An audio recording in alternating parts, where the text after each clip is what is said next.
আল্লাহ তাআলা বলেন, হায় বান্দা, তুমি যখন অসহায় হয়ে পড়ো, আমাকে ছাড়া তুমি আর কাকে ডাকবে?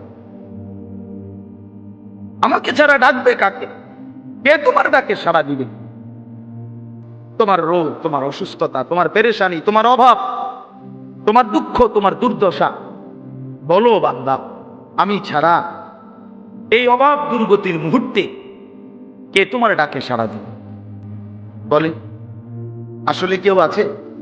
ওয়ায়াকশিফুস সুআ, তোমার সমস্ত মুসিবত, মন্দ অবস্থা, দুরবস্থা দূর করার ক্ষেত্রে আল্লাহ বলে, বান্দা আমি ছাড়া আছে। মাওলা, আমি আপনার সাহায্য প্রার্থনা করছি। আমি দুর্বল, অক্ষম, অসহায় বান্দা। আপনি আমার মালিক, আপনি আমার একটু সাহায্য করেন।